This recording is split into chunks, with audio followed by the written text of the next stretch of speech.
বাংলার বুকে ছড়িয়ে ছিটিয়ে থাকা হাজারো ধর্মীয় স্থানের মাঝে এক বিশাল আলো ছড়িয়ে আছে যশোর জেলার অভয়নগর উপজেলার একটি ছোট্ট গ্রাম রামসরাতে।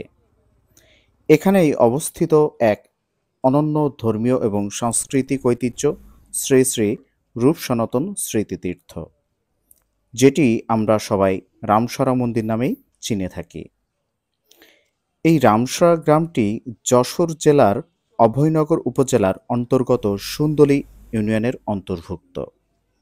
নদী, মাঠ, বৃক্ষরাজিতে ঘেরা এই অঞ্চলটি যেমন প্রাকৃতিকভাবে আকর্ষণীয়, ঠিক তেমনি ধর্মীয় আবহে পূর্ণ এই মন্দিরটি।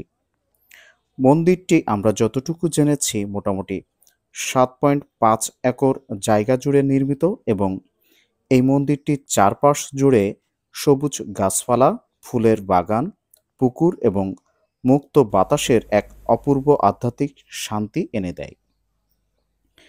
প্রতিদিন বহু দূর থেকে বিভিন্ন পর্যটকেরা এখানে ঘুরতে আসেন। এই মন্দিরের গোড়াপত্তন হয় গত শতাব্দীর শেষ ভাগের দিকে।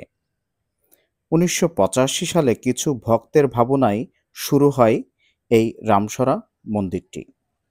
এটি তীর্থস্থানে পরিণত করার একটি পরিকল্পনা সেই সময় তৈরি করা হয়ে থাকে। আমরা যতটুকু জানতে পেরেছি, শ্রী গৌর মালিক এবং শ্রী নিমাই মুস্তাফিক এই দুই ভক্ত স্বপ্নে নাকি শ্রী রূপ ও সনাতন গোস্বামীর নির্দেশ পান এবং সেই নির্দেশে তারা প্রভাবিত হন এই মন্দিরটি গড়ার জন্য। নানান বাধা বিপত্তি, জমি সংক্রান্ত সমস্যা, অর্থনৈতিক সংকট থাকা সত্ত্বেও তারা এই কাজ থামাননি। দীর্ঘ প্রায় এক যুগ চেষ্টার পরে আমরা যতটুকু জানতে পেরেছি, ১৯৯৯ সালের মন্দিরটি পূর্ণ নির্মাণ শেষ হয় এবং এই মন্দিরটি ভক্তদের জন্য সেই সময়ই উন্মুক্ত করে দেওয়া হয়। মন্দিরটিতে অনেক কমপ্লেক্স রয়েছে, যেমন এতে রয়েছে একটি সুবিশাল নাট মন্দির, যেখানে ধর্মীয় গান, নাম সংকীর্তন এবং পূজা অনুষ্ঠিত হয়। এছাড়া মূল মন্দিরে রয়েছে রাধা কৃষ্ণ, গৌর নিত্যানন্দ এবং জগন্নাথ বলরাম সুভদ্রার বিগ্রহ রয়েছে। আমরা হঠাৎ করেই একটি পরিকল্পনা করে এই মন্দিরটিতে ঘুরতে এসে জাস্ট বিমোহিত হয়ে গেছি।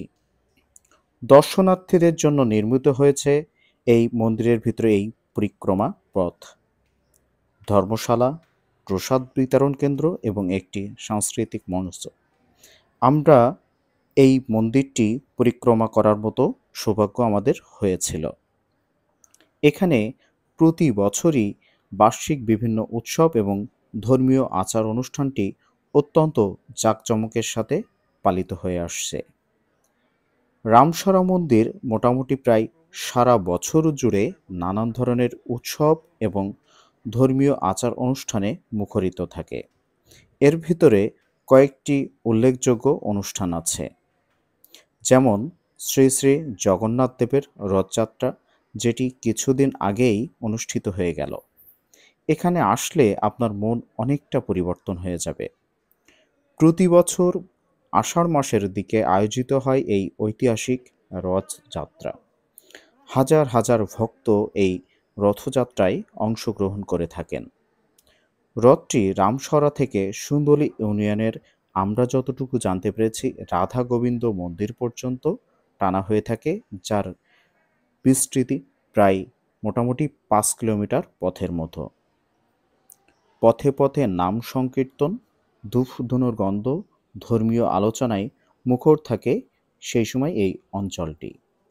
এছাড়া ভক্তদের মাঝে সেই সময়ে খুব মুখরোচক এবং আকর্ষণীয় প্রসাদ বিতরণ করা হয়। এছাড়া ভজন কীর্তন, গীতাপাঠ, ধর্মীয় নাট্য উপস্থাপনা এগুলো তো আছেই। আমরা এই মন্দিরটি পরিক্রমা করার সময় একটি অসম্ভব বা একটি কাল্পনিক একটি অন্যরকম অনুভূতি পাচ্ছিলাম, যেটি আসলে অন্য মন্দিরে খুব কমই পাওয়া যায়।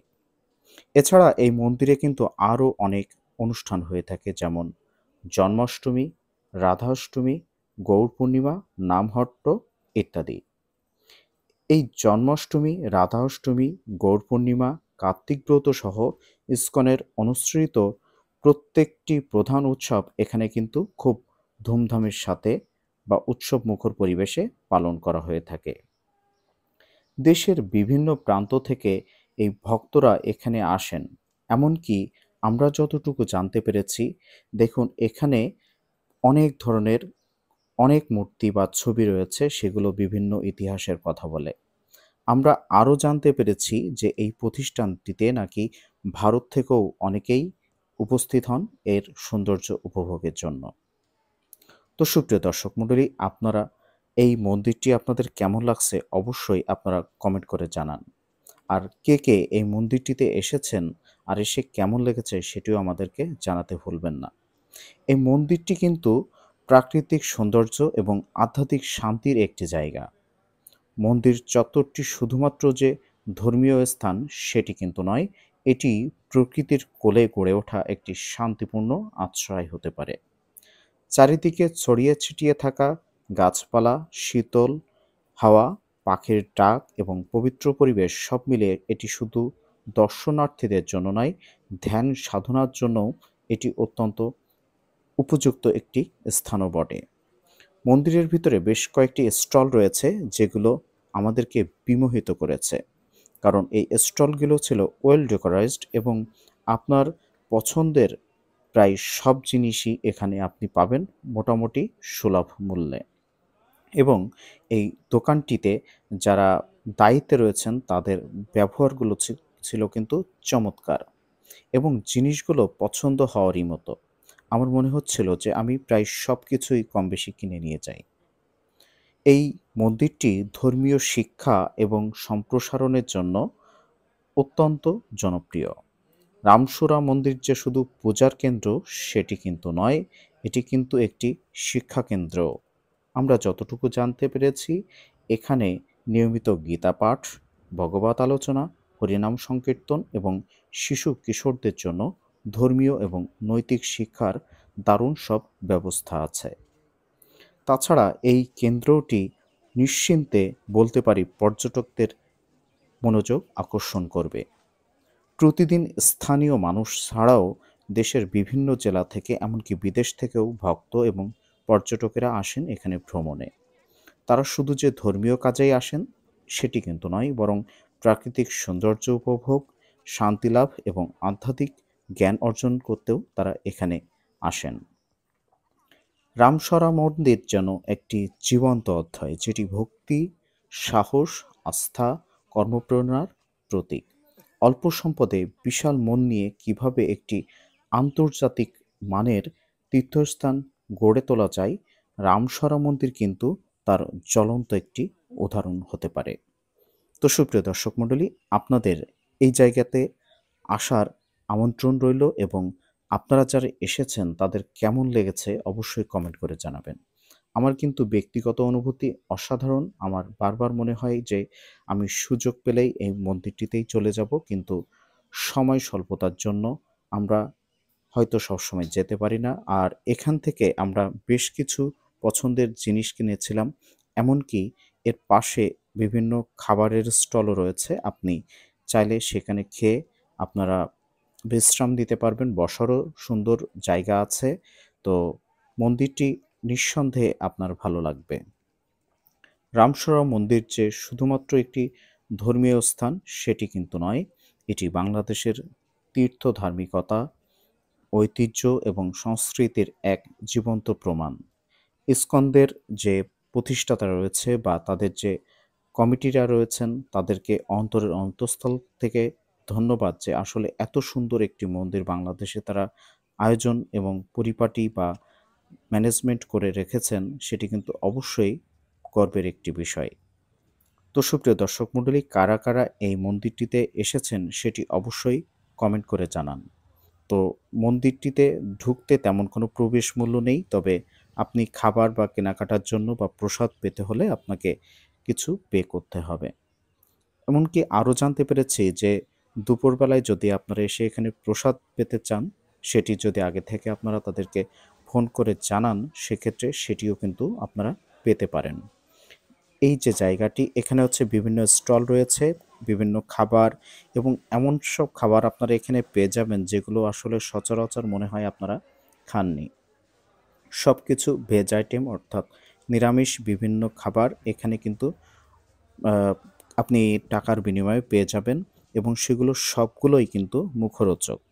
আমরা কম বেশি নিজেদের পছন্দ অনুযায়ী কিছু কিছু কেনার চেষ্টা করেছিলাম, সেখানে খাওয়ারও চেষ্টা করেছিলাম। অবশ্যই সেটি সুস্বাদু এবং আপনি এখানে বিভিন্ন পানীয় পেয়ে যাবেন এবং আপনার পছন্দের সব কিছুই কিন্তু কম বেশি এখানে পেয়ে যাবেন। আর সব থেকে যেটি ভালো লেগেছে সেটা হচ্ছে এনাদের ব্যবহার কিন্তু দারুণ বা অত্যন্ত চমৎকার ব্যবহার, যেটি আপনাকে বিমোহিত করবে।